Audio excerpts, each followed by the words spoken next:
De repente eu me deparo com uma situação completamente grande, né? Que é a perda de um filho, né? Um filho é aquela coisa que você investe nele, você ensina ele a ser um cidadão, pelo menos o meu era assim, como muitos são assim, e você quer botar um cara bom para a sociedade ter uma pessoa de valor, e de repente você perde aquela referência, é bem complicado para mim, entende? Por isso que eu estou hoje nessa luta. E essa luta não é só minha, né? Tem a luta de muitos pais, né? Muitas pessoas comentam aí, que já era hora da gente parar, que o tempo do luto já cessou, mas a gente, para nós, pelo menos nós pensamos que o luto, acho que não tem prazo de validade. Muita gente fala assim, ó, esquece, passou, esquece porque o filho não é teu. A gente se sente muito frustrado por pessoas pensarem dessa forma. Você só conhece a morte quando a morte está dentro da tua casa, né? Porque você fala, o filho do meu vizinho morreu. O filho do teu vizinho. A minha vizinha está com câncer. O câncer está com a tua vizinha. Mas o câncer, quando está na sua mulher, no seu filho, aí você vê de outra forma, né? Então é a mesma situação nossa.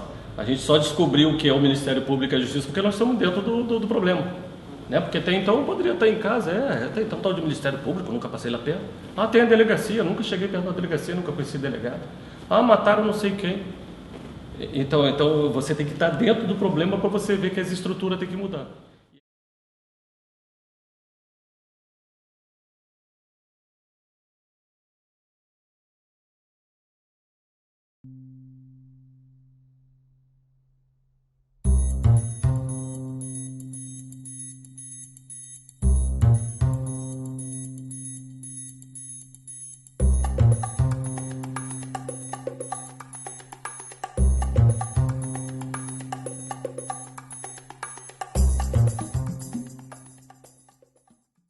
Olha, não existe tragédia sem culpados. Eu não estou discutindo se a culpa é dolosa, se as pessoas tinham vontade, se elas tinham responsabilidade. Não, mas é óbvio que uma tragédia, qualquer tragédia tem culpados. Uma tragédia com as proporções dessa, com pelo menos 800 vítimas, porque a gente não deve esquecer que além dos mortos, que são os mais notados, há perto de 600 jovens que têm sequelas. Alguns sequer as perceberam ainda. Uma tragédia desta proporção, é evidente que tem um número maior de culpados, que concorreram direta ou indiretamente para o resultado. Fato primordial, foi o fato mais grave da história criminal de Santa Maria. Ou seja, um fato que jamais poderia deixar de apontar todos os responsáveis, sejam os responsáveis intencionais por dolo eventual, por descaso, desleixo, desprezo à vida e à segurança das pessoas, sejam os casos relativos às omissões por parte daquelas pessoas que têm a obrigação de impedir que os fatos aconteçam. Então, alguns gestores públicos, algumas pessoas dos órgãos fiscalizatórios que deveriam empreender práticas fiscalizatórias, adotar praxes, adotar rotinas de fiscalização, eles não faziam isso. Obviamente, a gente percebeu que havia não só a falta da fiscalização, como uma falta de controle e uma falta total de comunicação entre os órgãos envolvidos. Então, as conclusões todas foram oriundas de mais de 13 mil folhas de documentos produzidos nos 55 dias de investigação. Há um conjunto de fatores que levou à tragédia. Esses fatores têm responsáveis. Eles são públicos, eles são privados. E quando você vê que há uma limitação do número de responsáveis feita a exclusivo critério do Ministério Público, você não pode ficar satisfeito. É aquele momento que estavam todos indiciados pela polícia e o Ministério Público em pouco tempo arrancou todo mundo que ele precisava tirar ali do processo, como o próprio ente dele. A polícia já tinha indiciado 28 e acabou naquilo ali, naqueles 4 apenas, né? Fora aqueles bombeiros que foram denunciados também pelo Ministério Público, só que mais tarde eles vieram a ser absolvidos. Realmente o universo de pessoas que podem ser punidas ainda se restringe a esses 4 indivíduos, né, que são os 2 proprietários da boate e os 2 músicos, Houve um major bombeiro punido, mais outros 3 oficiais bombeiros punidos na Justiça Militar por crimes militares.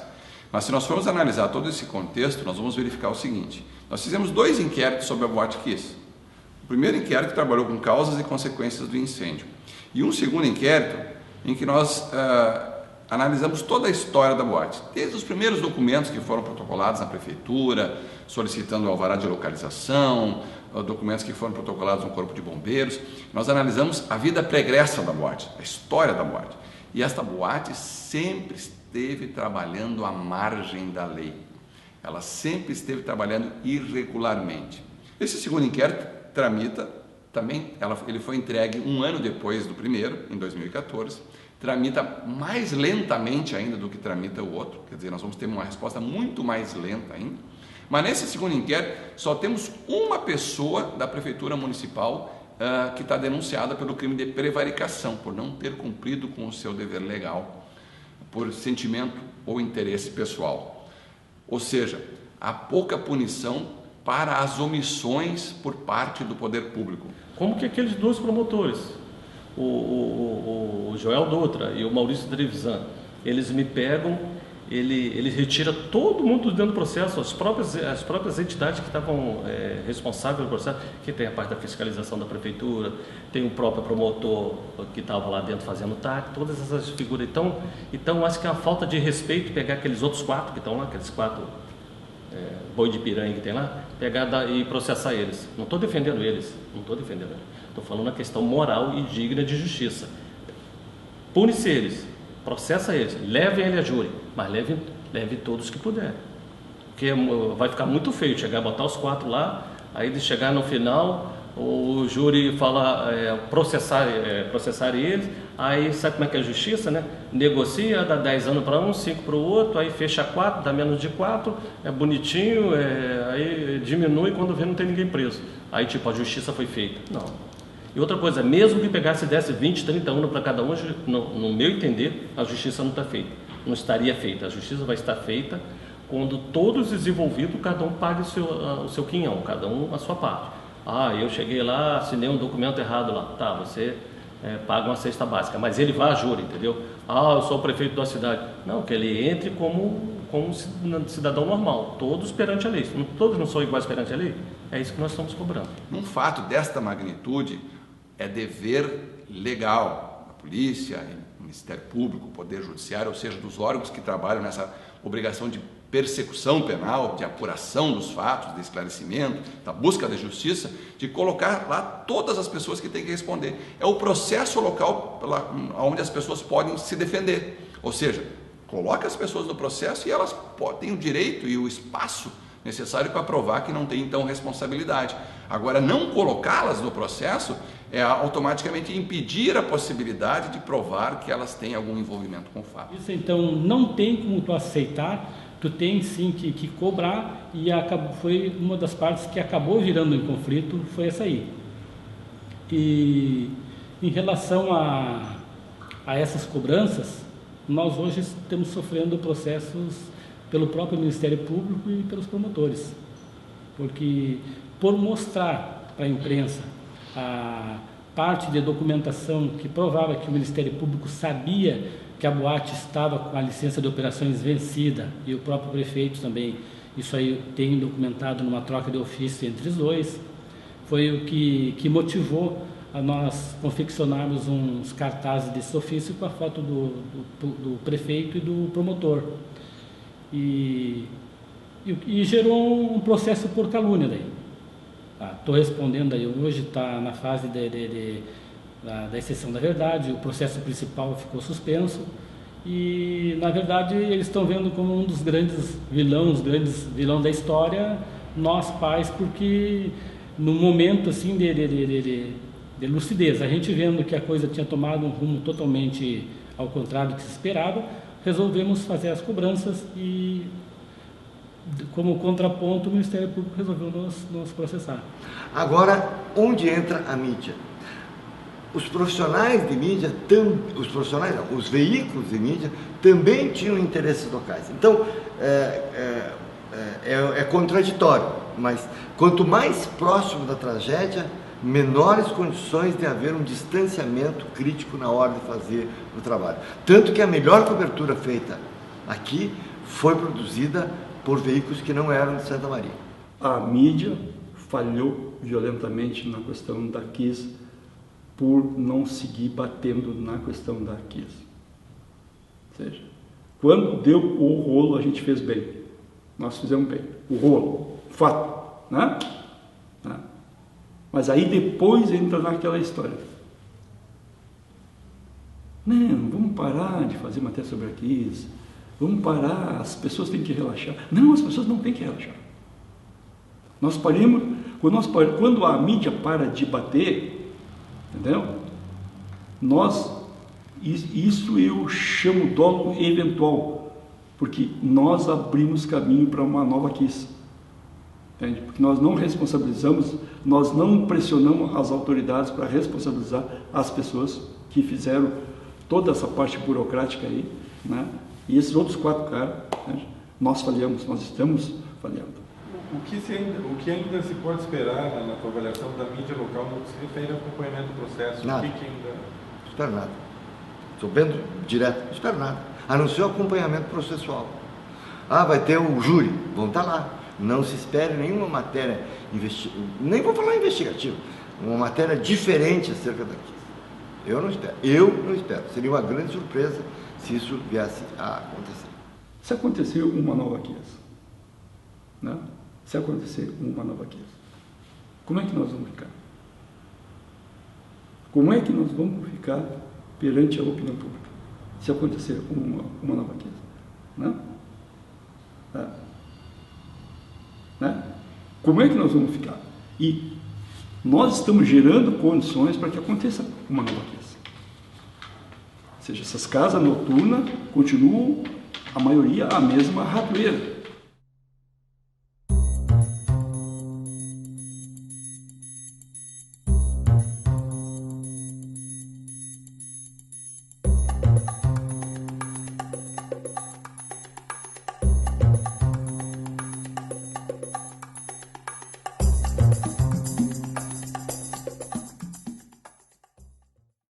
Nós tivemos sempre, como você falou, esse embate com a prefeitura, com o Ministério Público, aquela coisa toda, mas esse embate era com pessoas, não é com instituições. A mesma coisa o bombeiro. O bombeiro fez, errou, papapá, mas são pessoas citadas dentro da corporação Corpo de Bombeiro, entendeu? Não é a instituição Corpo de Bombeiro. Há um descaso muito grande pelas autoridades, até na busca de responsáveis, de condenação por responsáveis por esses danos. Então, o cidadão é um direito dele, o Ministério Público também, o promotor está lá, o promotor é pago com os impostos que o cidadão paga. Então, eles têm que fazer o dever de casa. Então, eu acho que justiça, iniciando por aí, eu acho que um cidadão jamais pode ser amedrontado pelo um poder desses aí para que a verdade não venha à tona. Eu acho que a injustiça já começa por aí. Prefeitura. Ela tem toda uma estrutura de fiscalização, pessoas pagam para fazer todos aqueles atos de fiscalização e outros atos administrativos. Ministério Público, ele é o xerife da lei, né? Ele que faz cumprir a lei, ele que acusa, Então, aí tu procura essas instituições. Aí bombeiro é o que protege as vidas. Aí tu procura essas instituições e tu descobre, elas não existem. Ou elas existem e são todas... toda embrulhada, todas corporativistas, todo mundo se protegendo, como está acontecendo, no caso da boate, que o Ministério Público tirou o promotor deles, o bombeiro deram uma punição, aí recorreram e acochambraram e deram uma punição menor, entendeu? Então aí que você vê que as instituições governamentais, elas têm que ser mexidas. Então, se eles quiserem fazer uma justiça que contemple realmente a justiça pronta, tem que se tiver que cortar da própria carne, tem que cortar para que a justiça seja feita. Então, eu acho que o descrédito do Ministério Público e até de parte do Judiciário é muito grande, da parte política é maior ainda. Então, isso aí vai muitos anos da história para a população voltar a acreditar em alguma coisa nesse sentido. Olha só, nós ainda temos, entre aspas, temos 242 motivos, e aquela mãe que perdeu o filho lá assassinado, ela grita para quem? Como é que ela vai bater de frente lá com o Ministério Público? Aquela mãe que o filho foi atropelado, que o cara chega e manda ele embora no outro dia, ela vai cobrar quem?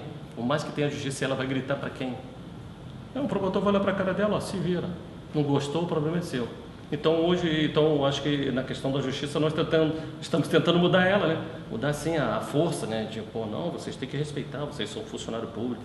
A gente está lutando para ver se há uma transformação para que as próprias pessoas afetadas saibam, ó, gente tem condições, se nós nos unirmos e lutar contra esse sistema corporativista e protecionista, a gente pode mudar a história do nosso Brasil e aí sim, a partir daí, quem sabe a justiça possa começar a ser feita lentamente.